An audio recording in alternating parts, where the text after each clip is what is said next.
Hey everyone, it's Nicki from Filestage, and today's episode I'm joined by Reilly Newman, and we're going to talk about the future of advertising and what that means for your brand. Reilly is the brand strategist and founder of Motif Brands. He's also an author and public speaker. So, firstly, thanks for joining me today, Reilly. Thanks for having me on, Nikki. How are you? Are you good? Oh, yes. Yeah, I've been traveling a bit, but, adjusting to time zones and, staying busy. Good, good, good. Well, before we dive into the questions, I wanted you, if you don't mind, first telling us how Motif Brands was born. Tell us that story. Right. So at a young age, I really dove into kind of the design world. And then from there, it naturally kind of progressed into strategy because that's so innate to design. And, started doing that for a lot of clients and just little by little, kind of brick by brick, building this business.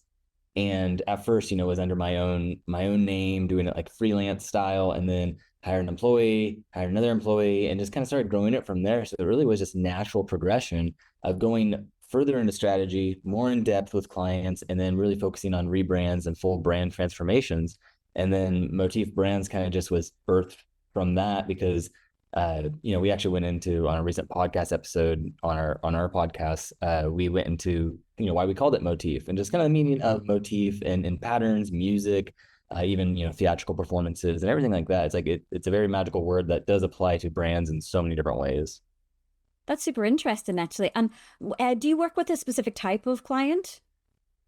No, we're actually pretty agnostic when it comes to different fields. So that's kind of the beauty of it too, is that we specialize so much into brand and psychology and consumer behavior. And then that applies horizontally across all of our different clients who, we don't really work with startups anymore just because they're not in our caliber that we want to work with. And most of the time we'll work with, maybe a company that's been around for 7 years or 15. And we've worked with a couple century brands that have been around for over 100 years. So even that is like being able to apply these, we call them kind of like principles of brand and apply it across the spectrum to all these different, companies really. Interesting, interesting. So the next question, I wanted to get into a topic that I read about of yours, which is the idea of advertising. So Uh-huh. I found that super interesting. I was wondering, so it's basically this shift from attention to fit in advertising. Could you talk us through that a little bit? Yeah. So, going back 5, 8, maybe even 10 years, you had this huge kind of a lot of hype around attention, the attention economy, and you had a lot of big names that were pushing that. And at the time, yeah, it definitely was. They were absorbing attention, like people like Gary Vaynerchuk and these other big big names out there. Okay. And it does make sense for a brand to go into a thing or a space like Instagram or Facebook and just try to get attention. But now we've reached this point where you have so many brands, so many content creators, so many different just content just Yeah. No, I know. funneling through. I think I one time saw a stat. This is probably actually kind of old too, but the amount someone scrolls on their feed is taller than the Statue of Liberty. Yeah. How someone scrolls and scrolls and scrolls, and it's like all that content and our attention being divided up, right? And it's like it's not so much that our attention is actually getting shorter, the span of it, but it's that it's being divided up. So then what is attention at that point, right? It's just been diluted so much. And so then, you have this where brands are trying to be very humorous or they're trying to be outlandish. And you had this whole crazy marketing where they're doing, silly things from unicorns to other like inappropriate things where it's just like it's Unhinged trying to, marketing. yeah. And it's like it's getting to this point where it's like, okay, well, what's the point of this? And so I think overall, this is going to, with AI and agentic AI coming on the scene, we are going to see this huge process of filtration happening and consolidating down to, okay, well, what does Nicki want to see, right? Or what does Reilly want to see? Well, what are my current interests? What are my current lifestyle? What's happening in my life? And things being tailored to that. And this actually goes into also like modes of a consumer. This is what Dave Norton talks about a lot. He's an experienced strategist, and he talks about consumers being in different modes, which I completely agree with. This is that you might have a woman who is is mom, you're wearing the mom hat in the morning, then she goes to work and she's in work mode, she puts on that mode, right? And then she's maybe a therapist to a friend at one point because she's having marriage or relationship issues, and then she has to go back home, put on her mom hat again, right? And then she has to put on her spouse hat after that when the kids are in bed. So it's like you have these different modes that the consumer is switching between. And I think even agentic AI can take that into consideration and have that go, okay, if advertising had become to this point of just trying to capture attention, then how do we now let AI take this to the next level to benefit the consumer, where now it's about fit and what fits that mode or that time or that mood, and that can really have benefits for not only the consumer, the market as a whole, but actually help brands overall. And I think this is going to have a huge beneficial, almost renaissance for the creative and advertising and marketing world as well. That's perfect. That was my next question was. I find that super interesting. I totally agree on this idea of modes. And I wanted to know what your thoughts were about how that would change what brands focus on creatively. And I like the idea of a renaissance. That sounds great. Do you have any idea of what that would look like? Can you give us an example of what we might go back to with that? Right. So I was kind of chewing on this because I was like, okay, if evolution survival is based off of survival of the fittest, right? Now, fittest isn't meaning athletic or healthy or something like that. It's whoever fits the best, right? Whoever adapts and fits the current need, current climate. Then this applies to advertising, right? Then it's an interesting kind of concept to go, okay, if we're focused on fit, that's accuracy, and that's actually whoever listens to the consumer the best or knows their kind of anticipation of what they're going to need, right? If I can just focus on you and supply value to just you, right, by the power of AI, then I'm going to win, because your safeguards around your agentic AI will then allow us to connect. It's kind of like you having a personal assistant. So then on the creative side, it's going to go, okay, so this isn't about just creative being wacky or over the top. It's about creative being highly strategic and highly relatable and being relevant. And so then this makes us kind of rethink what current marketing is, where right now you have a lot of marketing and designers who are scared to death because it's like, okay, right now it's like bloatware where it's just creating marketing. Yeah. Make it as you can and send it everywhere. We need content, which is an awful, I forgot who it was. I think about it, Tom Goodwin, who mentioned this. He was saying how bad is that marketers and creatives have been reduced to content, like creating content. It's no longer even just design. It's just, oh, we have to create content. Like, so as a side note.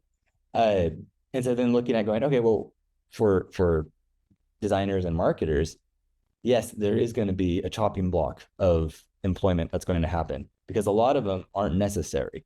A lot of them that are out there are just doing the day-to-day work of design, of marketing, and a lot of that's going to be, really sacrificed.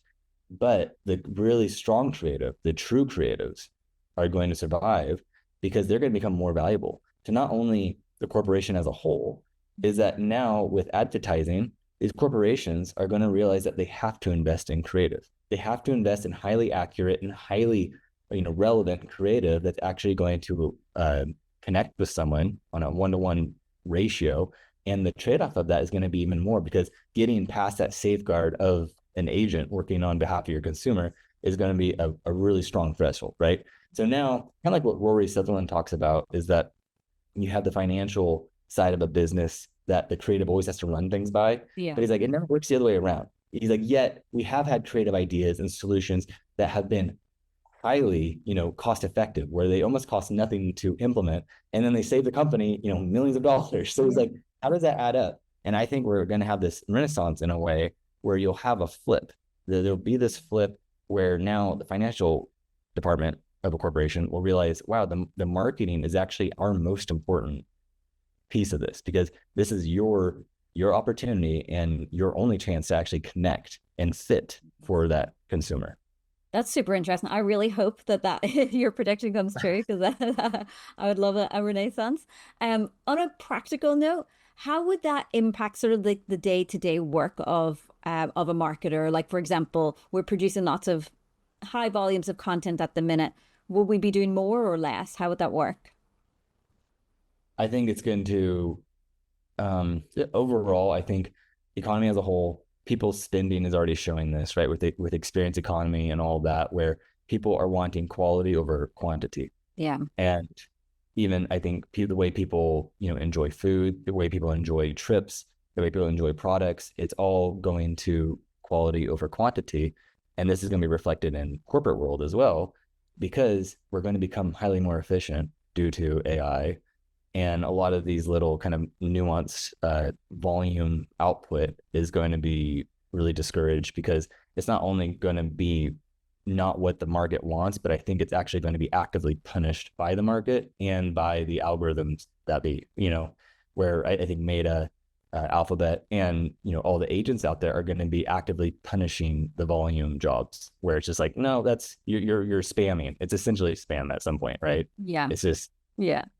So the filter's actually there's gonna be a bit of a filter around people, which might be a good thing. So yeah. I, sorry, I was just gonna ask you, because obviously we're in a review and approval tool, so it's something we think about regularly. But like, how do you see that affecting the sort of creative review process? Like you mentioned there, sort of having the finance coming to creative and creative having more of that sort of like, hey, this is what we're going to do. But in the practical side of it, how do you think sort of approving or getting the creative review process done for those types of assets would work? That's a good question. I would say it's going to take a lot of new blood, but also AI. Like it's almost you can't subtract the fact that AI is going to be interwoven through everything. Yeah. And that's what I've been saying. I'm like, people think we're in a bubble. I've been saying for some time now that Nvidia, it is the new economy. Like people don't realize just how big of a shift this is, where it's literally where we're having an energetic change of how things happen, how things work. And so it does make sense that you are going to have huge corporate shifts that happen, where even decisions being made upon this, where, okay, is this going to work? We need to do these right now. And people were, rely on group studies and everything like that, where even those are proven highly ineffective. Because once I ask someone, hey, what do you think of this ad? They take off their consumer hat and they go into critic mode and they go, okay. And they start looking at it totally differently than as if they were just walking down the aisle and they saw my ad or whatever, or in the subway. So it's almost naive to think that we can on our own be able to predict what's going to happen and what's going to be accurate for the market without taking into consideration AI and all the power that brings. So it's going to take very strategic and highly creative work that's just going to resonate. And I think that is going to be important on the AI side of it to target, but also very human on the side of it to go, okay, humans are great at throwing wrench into the works, right? That's what creates great advertising. And I think that's what's going to be this huge kind of shift that we see, where AI is going to help with the overall accuracy. But the human side of it is where we're going to throw in that little twist that gives it that human, maybe it's unexpected, or it's just, it gives it a little bit of kind of fingerprints on it. For sure. We're actually seeing that a bit. We have like an AI review feature that we've just launched, and it's where it plays into this idea of accuracy and speeding up that part, but you still need the human to come in, as you say, with the wrench and say, well, what about if we completely turn this on our head and do something different? Like we're the pattern breakers, and the AI is sort of like assessing patterns. So it's interesting. Yeah, I feel like that's a great, like you said, the patterns, like almost like AI can help you see these dots. And then us as the humans go, well, what happens if we connect this dot to, this one, and then this one, instead of going linear, like we're able to kind of start playing with it that way. And I think there's dots, yeah. Yeah. So with this, how do you think that brands will start to maybe rethink their messaging or their sort of their brand in total with all of these shifts? Do you have any like predictions? It's hard to say. Like I think right now we're still so early into it, and there's so many different other movements with, like, again, the experience economy and those things moving, what brands are doing and how they're interpreting how they create these immersive experiences, and just kind of leaning into going, okay, if our consumers are, because even the market's not aware yet that it's saturated with nonstop content. I do feel like people are getting to that point, though, because I feel like the whole content creator thing and influencers, to me, that's reached a tipping point.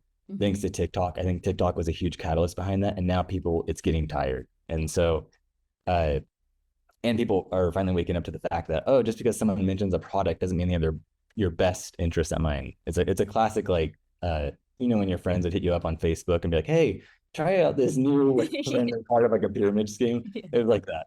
Uh, but I think brands will start to, again, like I said, the chopping block's going to happen. That's inevitable for creative and marketing. But that's because we were creating volume. We are creating ordinary work, and you can't expect extraordinary work from ordinary input. So the teams are going to get smaller and more niche. And I think these corporations are going to start reaching out to like studios like ours that specialize in very specific areas or very specific types of modes of reaching the consumer, right? Why not specialize in, oh, we help reach, I don't know, single mothers at this age group who are, on the East Coast or something, and be able to get in the minds of that, because then it's like whoever's the most relatable wins. Yeah, Ultimately. that makes a lot of sense, definitely. And I wanted to ask you a little bit about the metrics that you sort of see becoming with this idea of advertising, so mouthful. Are there specific metrics that we'll start to be looking at or giving more weight to? I think overall you're going to see, I've been a big fan for a long time of lifetime value. And to me, that's the only healthy metric that should be measured in a business. Is that I just recently wrote about and did an episode on about the ROI of brand, and brand being that ROI, because brand is a relationship. You can't expect to go, okay, we put this much into brand and we get this return. It's like, no, brand is the return. That is the benefit. And even like Rory Sutherland was like, why do we have companies going, we need to have a quarterly return or this type of return in months for brand, when brand is built over years? Like you're comparing two totally different things and trying to make it work with just because you want it on a spreadsheet. And so I think it's, the lifetime value that's going to be focused on. So some of the best companies already do. Amazon, Costco, and some of these other, like even like luxury brands, where they focus on going, okay, we deliver high value that just relates very specific to this individual, and don't worry about the rest of the market. And then we worry about getting them to come back. We don't just focus on those transactions. And that's what we always say too, is like, if you read our book or listen to our podcast, we say it over and over and over, is that business is transactional and brand is relational. Mm-hmm. And it's as simple as that, where when we can show that these two things are interwoven completely, yet separate, is that business is about the transaction. You have to be profitable. You got to make money. But brand is relational. It's subjective. It's the gray area, but it's also the most kind of vital part of the company. For sure. And do you have any tips on how to convince if you were in a marketing team or something, how to convince the C-suite, the senior levels of this? Because obviously I think a lot of marketers face the same issue of maybe understanding the point of that look, this is a long-term game that we're playing with brand, but then being asked to show short-term sort of results, should we say? Yeah, and that's always a question, right? And That's that's a $1 million question. Yeah, and you do have, I forgot his name, it escaped me right now, but he wrote The Long and Short of It, and I think he's British, but he talks about, is it the short term or is it the long term, like brand effect? And even now he's like, he wrote that book a long time ago, and he's like, even now it's still proving that it's a long term, the brand. And that's why to me it's like brand mindset is long term mindset. And it's wrong for a company to become so short term just to meet quarterlies for shareholders, versus going, no, we're going to look at the long term and build this for the consumer, lifetime value, right? AKA relationships. We're going to build these relationships one by one, so that every company is almost like a membership company at some point, where you're trying to retain. And the only great aspect to retention is brand, because you're able to actually build that and invest in these people. And because at the end of the day, they are people. Like your consumers are people. And so I think it's going to be a wake-up call. It needs to be this divorce from Wall Street, that it needs to be the shareholder just hype sessions all the time, which I do think even with NVIDIA, if you watch their quarterly calls, it's surprisingly zero hype. It's very, and even Jensen, like people kind of make fun of him because he's he's not good at it. He's not just pumping this thing up, which we're so used to thanks to the Teslas, thanks to all the hype and these recent companies since 2008 who have just been pushing, pushing, pushing. And then you get now the largest company that is, it's like they're GDP wise, they're the fourth largest nation in the world, Nvidia. And he's so less hype. And it's like, no, it's extremely healthy. And this is what we're doing. And it's like, it's just focused on the long term. And I think it's something interesting about that mindset shift that I think the C-suite and some other people need to wake up to. It'll be a learning curve, and I think you have to have, again, you got to go through the chopping block, you got to go through educational and just fresh blood coming in and bringing this to the table, because that's what's going to matter. For sure.